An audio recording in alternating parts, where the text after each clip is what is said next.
Hello YouTube. Today's gonna be kind of an interesting video. Lots of different blickies to show off. So, it's been a while since I made a video kind of giving an update on what gun I'm using for shooting competition. Last video I made, I talked about this gun right here and that I was more than likely gonna use this gun. Sorry, give me a second. Anyway, so I was gonna use that gun and I had just gone from Walther PP steel frame match, which I mean, oh, that's a great gun. But I then went out after making that video, not long after buying this gun, and got this one, CZ Shadow 2, optics ready version. Not the orange one, just the basic one. So, why did I do this? At the end of the day, I thought in myself that I was not going to be a fan of the double single action. I looked at that, I'm like, that's kind of stupid. Like the double action pull, it's going to throw you off. But after shooting this gun, playing with it, I can say I'm a pretty big fan of this. And I've gotten it with different stuff to where, I mean, by the way, clear. I've gotten it to where that pull really doesn't make much of a difference to me. I'm just pulling trigger, don't even notice it anymore. Through training and stuff, I think I've had like 3 training sessions with this. 2 of them were like really hard training sessions, and then I've shot 2 matches, not big ones, just Thursday night ones. And yeah, I can say I like the gun. It took a little bit more getting used to than like the Walther PDP. I mean, like this took like a match, like 1 match to get used to, and that's taken like 1.5, I would say. Like it kind of I don't know. It took me a little bit longer to get used to. But now that I'm used to it, I totally dig it. I mean, like that single action pull and then the reset, like it's insane. It's an awesome gun. So since I don't want this to be just like a 2-minute video, I'm gonna circle back to where I started. So where I started was with this gun right here, Glock 34 Gen 5. It had an SRO on it and it had grip tape on it. And eventually I put an Apex trigger in it, I think like a couple months after I started shooting this gun. But this is the gun when I started to shoot competition, or when I wanted to start getting into it. I had a Glock 47. In all honesty, I should have just used that. But I wanted I was like a pretty big, well, yeah, I was kind of a big Brantley Merriam guy. I wanted to copy him as much as possible. You can see that in my early belt setups. So I went out and I was like, I wanted a 17. The guy at the store was like, well, the 34 is like the more competition model. I was like, yeah, whatever. Because, I mean, we're going to shoot IPSC. I mean, we're in America here, right? No, I would love to shoot IPSC. But, so I got that gun, set it up with, actually, I think it's this SRO right here. And I shot that for a long time. I really dig the SRO still, even though I don't use it really anymore on competition. But I still really like that red dot. So yeah, I shot that, and I just shot the stock trigger for a really long time, which now looking at this, compared to all the triggers I have, like, this is terrible. So I ended up putting, it's actually this Apex in it. I put that Apex in it. It's now in the Gen 6. I'll get to that at some point. Put the Apex in that one, and I shot that, and it's with their connector too. Really nice rolling brake, and I'm way happier than the stock trigger, let's just say. So, shot that gun for a while, and I kind of took the winter off, just because it's cold. I didn't like shooting in the cold. This winter, I'm definitely gonna I'm gonna shoot through it. Whenever they have a match, I'm gonna go.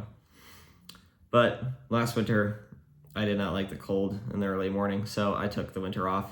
I still trained, still dry fired a bunch. I mean, which showed this year because I came back better than I was when I took the time off. I shot, my first match was a Glock 45. That's in the safe. I don't have it right now. But I shot that. It had like a flashlight on it too. Did really good with that.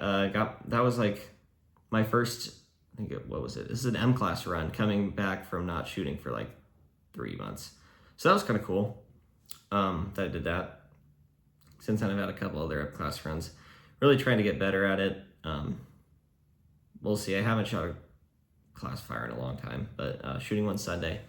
So hopefully that goes well. I'm hoping for actually better than master class because been dry firing a lot, but whatever. That's, again, another subject for another time.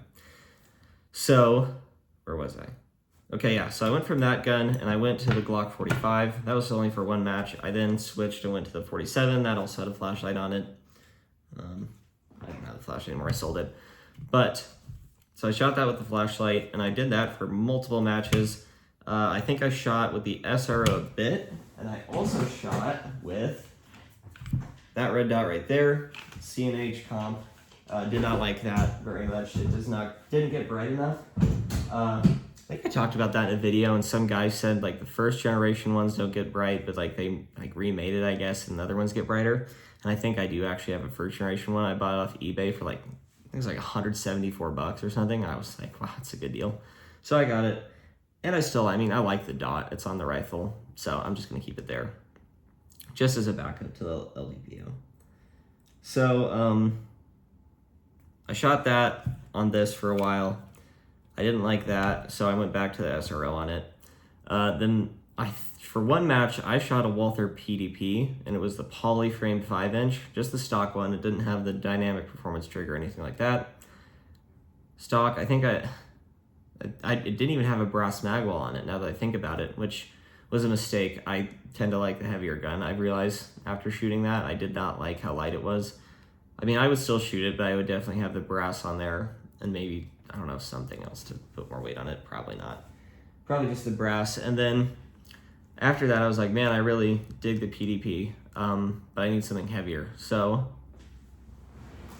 went out, collected a lot of money together first, and got this.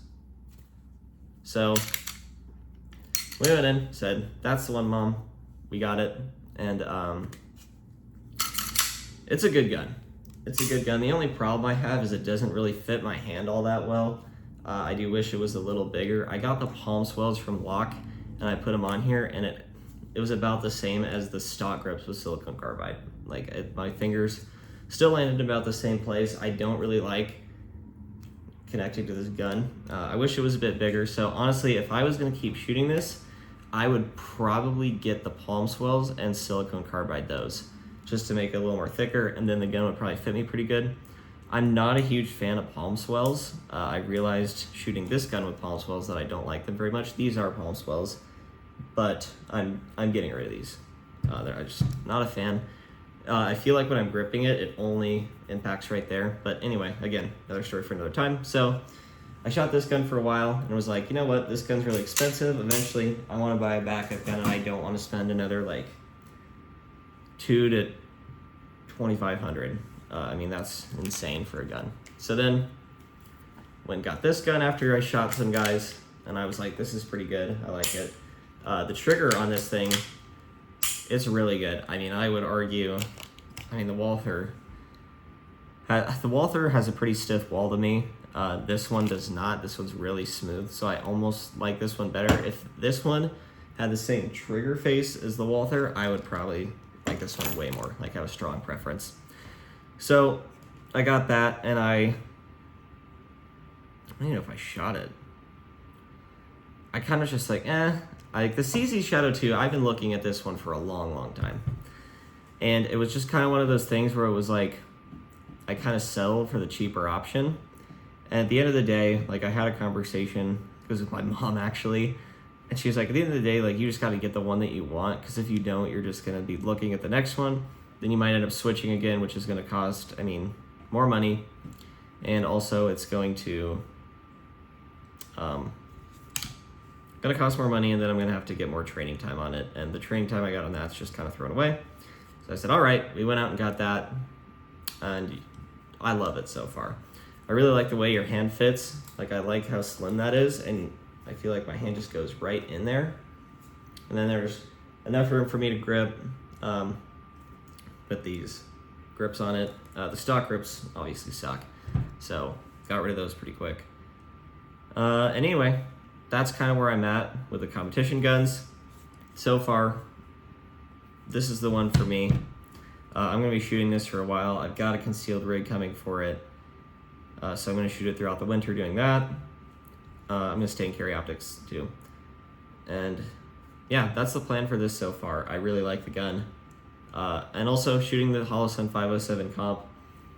Kind of wasn't my favorite when I first was shooting it. I thought it didn't really get bright enough, but shooting it more, like I don't need it to bloom out that much. It's more than bright enough. It doesn't bother me, and if it's like too bright, you can just occlude it, and then you're fine. So I'm gonna stick with that. Still really like the SRO. The Defender XL I also like. I just don't like that it's that footprint, and I don't have a plate for this with that footprint, so I'm not gonna go buy another one. So that's where I'm at. Any questions about my thoughts on any of the guns, drop them down below. Thank you for watching. Have a nice day.